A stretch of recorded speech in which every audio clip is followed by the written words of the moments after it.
사흘 연속 300명대를 유지하던 코로나19 신규 확진자 수가 다시 400명대로 올라섰습니다. 특히 친인척 방문과 여행 등 대규모 이동이 이루어진 설 연휴 기간 확진자가 잇따르면서 방역당국은 바짝 긴장하고 있습니다.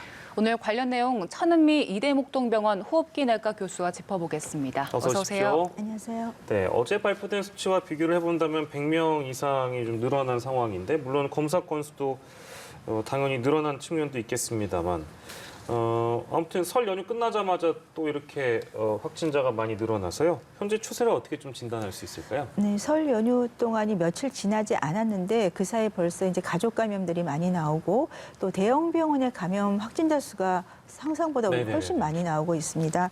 그래서 가족 감염뿐 아니라 지방에서도 이제 수도권에서 지방으로 파급 효과가 지금 나타나고 있는 것 같고요. 또 노숙자 쉼터센터의 그 확진자 수를 보면 1%가 넘습니다. 그만큼 무증상 감염자가 많고 이 세 가지가 우리가 같이 겹쳐 있기 때문에 아마 이번 주 말하고 다음 주 정도가 되면 이 거리두기 단계 완화와 설 연휴의 효과에 의해서 확산세가 증가가 될지 알 수 있을 것 같은데 저는 조금 더 확산세가 증가될 거라고 생각합니다. 예.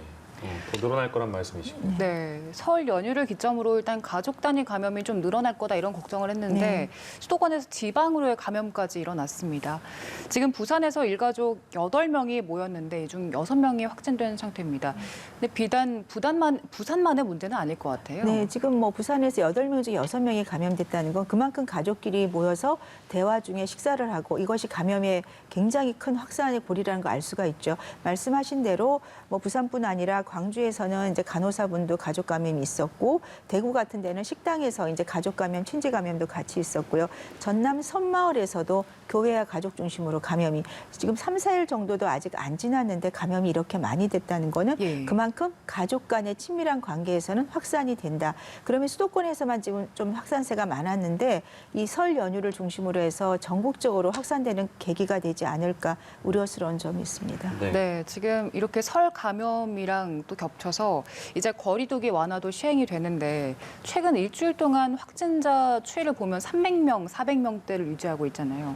방역 차원에서 봤을 때 지금 이 400명을 기반으로 해서 또다시 확산이 이루어지지 않을까 이런 우려도 있더라고요. 네, 지금 400은 우리가 최대한 정말 조심을 해서 유지를 했던 겁니다. 그런데 그것이 설을 계기로 해서 대이동이 있었기 때문에 그 과정에 가족 간 감염 고리가 지역사회 고리가 될 수가 있거든요.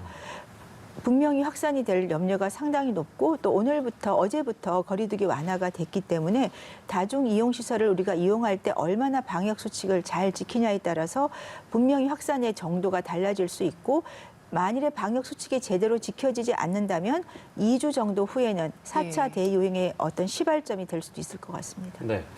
지역적으로 좀 보면 지금 설 연휴 확진자의 80%가 수도권에 집중돼 있고 사실은 뭐 매일 이제 그 발표가 되는 확진자의 분포도 또 보면 수도권이 뭐 당연히 많이 있습니다. 그런데 이제 설 연휴 이후에는 방금 이제 앞서서 짚어주신 대로 아무튼 이동이 많았기 때문에 지역에서도 많이 이제 이런 감염들이 나올 거라고 충분히 전망이 가능한 것 같아요. 네, 지금 벌써 뭐 지방에서도 이렇게 공장이라든지 밀폐된 공간에 있는 곳에는 대규모로 지금 확산이 되고 있어서 저는 이 병원 측에서 이 감염이라든지 지방에서의 감염 사례를 보니까 변이 바이러스가 이미 지역사회에 들어와 있는 것이 아닌가 그럴 정도로 걱정이 되고 있습니다.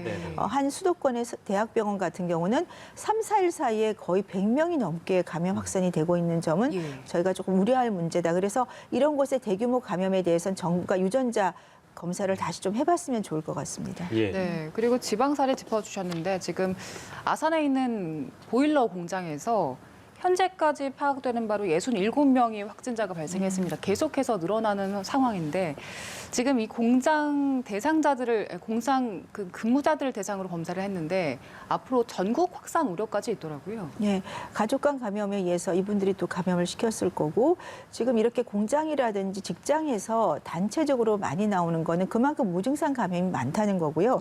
경증으로 증상이 있는 경우는 본인이 그냥 검사를 안 하고 지나다가 감염을 시키는 겁니다.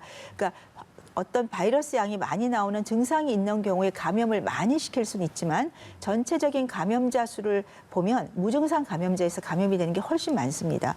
그래서 그런 점에서 지금 이 일부 회사에서 지금 나온 거지만 이게 전국적인 양상으로 변한다면은 대단히 우려스러운 문제가 있기 때문에 PCR 검사를 주기적으로 하는 것도 필요하지만 개별적으로 이런 공장이라든지 기숙사라든지 요양원 같은 데는 항상 그 키트를 이용해서라도 주기적으로 검사를 빨리 해서 확진자가 적을 때 찾아내는 것이 가장 중요하다고 생각합니다. 네. 뭐 방역 당국도 이 감염 확산의 위험 요인으로는 뭐 설 연휴, 뭐 대규모 이동이라든지 또 거리두기 완화라든지 변이 바이러스가 상존한다든지 뭐 이런 대목을 꼽았습니다. 이제 그 대목을 보면 지금 거리두기나 영업 제한 이런 것들은 풀고 방역 수칙은 책임 방역 그리고 자율 방역이라는 어떤 기조 아래 엄격하게 적용을 한다. 이제 이런 방침이잖아요, 앞으로는. 네. 어제부터 이제 그 방침이 실시가 되고 있습니다. 실효성은 어떻게 보시는지요? 지금 사실 단계 완화가 됐고 설 연휴 영향도 있고 말씀한 변이 바이러스의 백신은 아직까지 저희가 접종을 거의 못하고 있는 상황이기 때문에 상당히 좀 어려운 상황이죠. 근데 자율과 책임이고 굉장히 좀 좋은 뜻인 것 같아요. 그런데 자율을 하려면 어느 정도의 책임을 우리가 져야 되죠. 그래서 정부가 우리가 다중이용시설을 이용할 때 어떤 이용시설에서는 어떤 식의 행위를 하시는 것이 좋다. 예를 들어서 뭐 헬스장을 가시게 되면 우리가 유산소 운동을 할 때는 비말이 많이 나오고 예. 또 샤워를 해야 되기 때문에 근력 운동으로만 주로 권고를 한다. 그리고 식당에서는 우리가 식사할 때 말을 하지 않게 포스터나 홍보물을 좀 붙여서 네. 보는 분들이 거기에 인지를 하게 해주고 마스크 착용을 하지 않을 때는 어떠한 거기에 대한 제재가 있는지에 대해서도 알려주는 것이 필요할 것 같아요. 그냥 네네. 알아서 하십시오 하는 건 상당히 모호하거든요. 그리고 만일에 영업에서 방역 수칙을 어긋나게 해서 확진자가 발생했다면 원 스트라이크 아웃제를 기간을 얼마를 할 건지 만일에 네. 두 번째 그런 일이 벌어질 때는 어느 정도로 강력하게 할 건지 구체적인 그런 안을 주셔야 받아들이는 사람 입장에서는 저희가 조금 이해도 높아지고 또 실천도 쉬울 것 같습니다. 예. 네, 워낙에 자주 이렇게 개편이 됐기 네. 때문에 말씀하신 대로 일단 잘 알려주는 거 참 중요할 것 같습니다. 그리고 3월부터는 새로운 사회적 거리두기 체계가 이제 마련이 될 텐데 그동안 이번 키워드를 보면 저희가 말했던 것처럼 자율과 책임이 네. 키워드가 될 겁니다. 대부분의 자영업자들은 사실 방역 수칙이 나오면 잘 지키려고 노력을 하지만 그럼에도 불구하고 저희가 반복적으로 위반해서 대규모의 감염 사태가 발생한 상황을 반복적으로 봐왔기 때문에요. 이번 개편으로 인해서 좀 생기는 사각지대를 막기 위해서 어떻게 노력하는 게 좋을까요? 우리가 2명 이상이 있어도 감염이 되는 걸로 되어 있습니다. 나와 모르는 가족이 아닌 사람과 대화를 할 때는 항상 마스크 착용이 제일 중요하고요. 예. 지금 우리가 사우나라든지 헬스장에서 감염되는 사례를 보면 대부분이 샤워할 때 탈의실에서 많이 됩니다. 그러니까 예. 최대한 샤워를 안 하는 쪽으로 우리가 운동을 조금 근력 운동으로 바꾸라고 말씀을 드린 거고 그다음 모임을 갖더라도 친지 모임보다는 가족 소규모 모임으로 갖는 것이 굉장히 중요하다고 생각이 들고요. 네. 하여튼 결론은 하나입니다. 대화 시 감염이 되기 때문에 우리가 식사할 때는 말 없이 식사만 하시고 끝나면 마스크 착용. 그것이 가장 저는 항상 강조드리고 싶은 거고 지금 뭐 지방에 부모님을 뵈러 갔다든지 그런 경우에는 갔다 오면 반드시 PCR 검사나 검사를 통해서 한번 무증상 감염이라도 확인을 꼭 하는 것이 감염 차단의 또 하나의 방법이 될 것 같습니다. 네, 1년을 넘게 강조한 가장 기본적인 방역 수칙만 잘 지키더라도 대규모 감염을 막을 수 있을 거라는 생각이 좀 들긴 합니다만 그게 잘 지켜지지 않는 이제 일부 업장이나 일부 사람들 때문에 많은 피해를 또 감수하고 계시는 부분이 있는 것 같습니다. 5인 이상 사적 모임 금지 조치 이거는 어떻게 될까요? 그러니까 거리두기 새롭게 이제 개편이 되는 이 체계에 포함이 돼야 된다, 되지 않아야 된다, 뭐 이제 이런 갑론을박이 있는 것 같습니다. 어떤 의견을 좀 주시겠습니까? 그러니까 지금까지 나온 정책 중에 5인 이상 모임 집합 금지가 가장 효과적인 건 맞습니다. 네네. 가족도 모이지 못했거든요. 그래서 거리두기가 이제 유지가 됐었는데 지금 아마 새로 개편하는 경우에는 그냥 무조건 5인 모임 집합 금지가 아니라 같이 살고 있는 직계 가족이라면은 우리가 계속 이미 노출이 됐기 때문에 뭐 6명이 모일 수 있게 하는 게 맞고요. 예. 아니면 어떤 회의를 주재한다면은 마스크 착용만 한다면은 뭐 10명도 가능할 것 같고 예. 하지만 친구가 다른 데서 모이는 경우는 5인 이하로 모여야 된다. 이런 식으로 어떤 장소 모이는 사람들의 구성원에 따라서 그런 좀 모임의 집합금지 인원수를 조절하는 게 필요할 것 같습니다. 예, 알겠습니다. 그리고 보도에 따르면 지금 정부가 백신을 추가적으로 확보를 했더라고요. 지금 7,900만 명분이 확보된 상태인데 이 정도면 충분한 분량이라고 볼 수 있을까요? 숫자 면에서는 전 국민을 100% 이상 지금 접종을 할 수가 있습니다. 예. 근데 중요한 것은 전 세계 백신 부족이기 때문에 수급이 언제 되냐가 가장 중요하다고 생각이 들거든요. 그래서 뭐 지금 노바백스 같은 경우는 국내에서 기술 이전까지 가능하기 때문에 조금 안정적으로 수급이 될 것 같습니다. 그리고 이번에 이제 65세 이상이 지금 1분기에 접종이 미뤄졌죠. 요양원, 예. 요양시설에 계신 분들은. 그래서 2분기 정도 접종을 할 텐데 그 사이에 지금처럼 지역사회 감염이 많으면 가장 피해를 많이 보는 것이 요양시설에 계신 고령자시거든요. 예. 그러니까 그 경우에 지금 새로운 연구가 하나 나왔는데 우리 항체치료제 국내에서 생산을 이미 굉장히 많이 해놨습니다. 항체치료제의 경우는 바이러스로 침투를 못하게 하는 거기 때문에 초기 치료에 도움이 되고 예방 효과를 갖고 있습니다. 거의 8주 가까이 있다고 되어 있기 때문에 네. 만일에 그 요양시설에서 확진자가 한 명 나왔을 때 이 항체치료제를 전부 다 주사를 해주시게 되면 예. 거의 80% 이상을 감염을 차단한다고 되어 있습니다. 확진된 한 분 내지는 소수의 인원 말고도 거기 같이 전부 계신 다, 분들에게 다 예방적 주사를- 차원으로. 그렇죠. 그러면 어. 80% 이상 감염 차단이 되고 이 주사를 맞은 경우는 사망자가 전혀 없었다고 하거든요. 예, 예. 그만큼 효과가 있기 때문에 2분기에 요양시설에 백신 접종을 하기 전까지는 예, 예. 항체치료제를 지금 말씀드린 대로 요양시설, 재활시설 이런 조금 기저질환이 있는 분들한테 접종을 하는 것이 굉장히 좋은 방법이 될 것 같고 예, 이 예. 연구는 1,000명 이상의 이제 대규모 연구로 이미 이제 아직까지 논문으로 발표는 안 됐지만 검증이 되고 있는 자료고 예. 또 하나 말씀드리고 싶은 건 국내 항체 치료제는 입원 환자 위주로 이제 약간 60세 이상이나 기저질환자라든지 폐렴 환자를 주사를 놨는데 예. 항체 치료제는 기본이 초기에 들어가야 됩니다. 그래서 해외 자료는 입원 환자는 쓸 수가 없게 돼 있어요. 7일 증상 7일 이내에 산소 치료가 필요 없는 환자라고 국내에도 인지가 되어 있는데 폐렴 예. 환자가 들어가 있어요.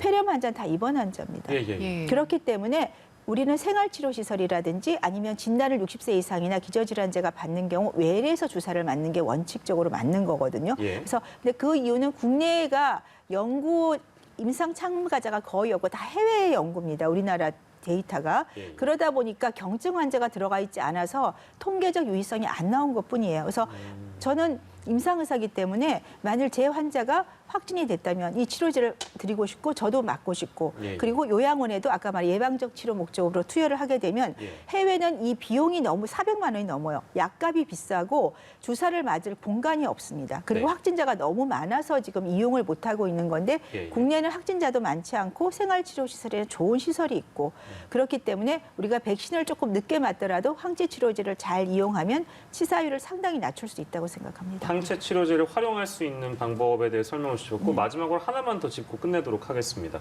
어제 이제 예방 접종 추진단에서 발표한 내용을 보면 아까 잠깐 언급해 주셨습니다만 어쨌든 아스트라제네카 백신은 65세 이상 접종하는 부분이 이제 보류가 임시적으로 됐잖아요. 네. 그러다 보니까 가장 필요한 분들이 좀 후순위로 밀린 경향이 분명히 있을 것이고 이게 이제 다른 백신들도 지금 추가적으로 확보된 양이 아무튼 7천만 명분이 넘는 상황입니다만 변수들이 조금씩 보이는 것 같아요. 애초에 이제 계획했던 것보다 백신 접종에 대한 계획들이 뒤로 밀리다 보면 이게 11월을 집단 면역 기점으로 형성 기점으로 이제 정부는 내걸었는데 그게 과연 가능할까? 조금 걱정되는 부분들이 있는 것 같습니다. 어떻게 좀 전망을 하시는지요?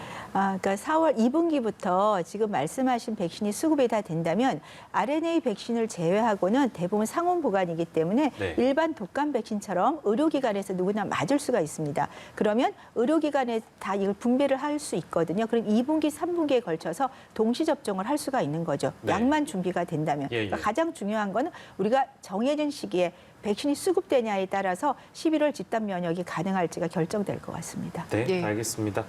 오늘 말씀은 여기서 정리하도록 하겠습니다. 천은미 이대목동병원 호흡기내과 교수의 시간 함께했습니다. 고맙습니다.